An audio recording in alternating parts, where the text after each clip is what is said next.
जसं मी असो, जिल्हाधिकारी आणि आमच्या कृषी अधीक्षक, आमच्या सगळ्या जणांचं जे पहिल्या दिवसापासून म्हणणं आहे की ज्या आमच्या आंबा बागायतदारांनी कोकणाच्या इतिहासामध्ये कधीच काय मागितलं नाही, ज्यांच्यावर आमचं अर्थकारण अवलंबून आहे, आणि आज जेव्हा ते काय मागतायत किंवा जे काय आवाज उचलत आहेत त्याच्या मागे खरंच गंभीर परिस्थिती आहे. आता आम्ही सगळे कणकवलीतून जेव्हा इथपर्यंत येत होतो तर मध्ये प्रचंड धुकं होतं. इथे आल्यावर ज्या भागात देवगडात जिथे आपण उभे आहोत तिथून हे खरं म्हटलं तर आंबे इथूनच मोठ्या प्रमाणामध्ये येतात आणि मग विविध मार्केटमध्ये उतरतात.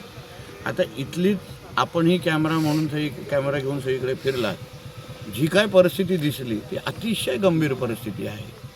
म्हणजे आंबा जिथे 300 400 पेट्या बाहेर यायच्या तिथे आज 5 10 पेट्या पण निघत नाही आहेत. आणि म्हणून ही सगळी परिस्थिती शासन म्हणून, प्रशासन म्हणून आम्ही खुल्या डोळ्याने पाहिलेल्या आहेत. आमच्या आंबा बागायतदारांच्या ज्या व्यथा आहेत, जे कधीच कोणाकडे हात पसरत नाहीत, कधीच काय मागत नाहीत, ते आज व्यथित आहेत. कारण का जी काय परिस्थिती आहे ती निसर्गामुळे आहे. जी काय कीड निर्माण झाली आहे, थ्रिप्ससारखा कीड आहे, उपलब्ध असणारी औषधं जी आहेत ती त्या कीड जी लागलेली आहे, रोग जो लागला आहे त्याच्यावर कामच करत नाही.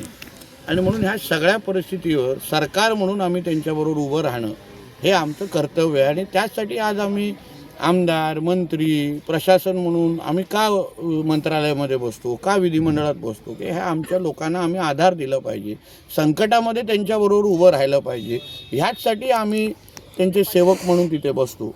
आणि म्हणून ही सगळी परिस्थिती मी आहे, जिल्हाधिकारी मॅडम, कृषी अधीक्षक, सगळेच आमचे अधिकारी माझ्याबरोबर आहेत.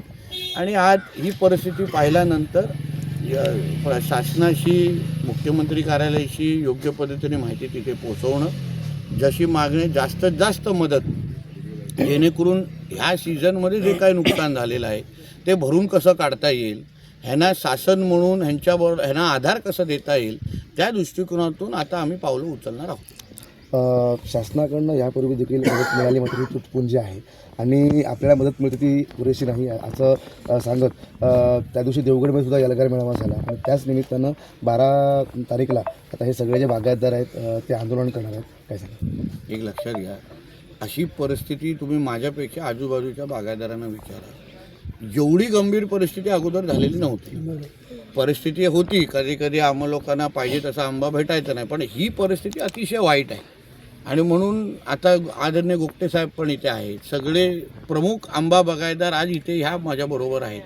म्हणून आता ह्याच्यामध्ये राजकारण, आता आंब्याचे बाग आहे किंवा आंब्याचं ते काय ते कुठल्या एका पक्षाचं नाही, कोणा पक्षाचा झेंडा लागलेला नाही. आणि म्हणून आमच्या देवगड, आमच्या सिंधुदुर्ग, आमच्या कोकणाचं अर्थकारण त्यांच्यावर अवलंबून आहे. त्यांना आधार देणं, एका बाजूला आम्ही विकासाची भाषा करतो, एका बाजूला दळदळ उत्पन्न वाढवण्याची भाषा करतो, आणि दुसऱ्या बाजूने ज्यांच्या आधारावर आमचं कोकणाचं अर्थकारण अवलंबून आहे ते अगर संकटात असतील तर आमचं अर्थकारण किंवा दळदळ उत्पन्न कसं वाढेल हे समजणाऱ्यापैकी आम्ही लोक आहोत. इथे सन्मान्य राणेसाहेब आज दिल्लीत पोचत आहेत, ते केंद्रीय मंत्र्यांशी ते स्वतः बोलणार आहेत या संदर्भात.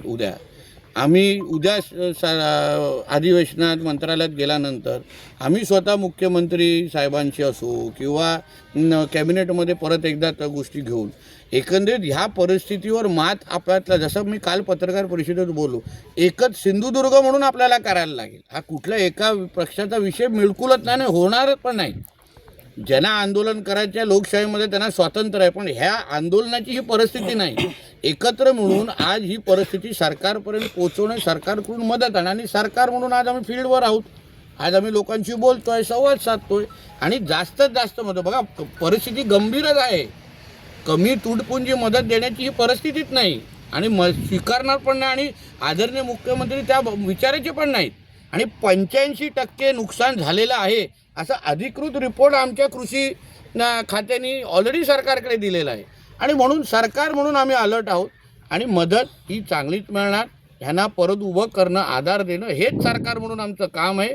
म्हणून काल आम्ही बारामती जे काही तिथे लॅबचा एक पर्याय सांगितला, आणि सरकार म्हणून जी मदत करायची आहे आम्ही निश्चित पद्धतीने करणार.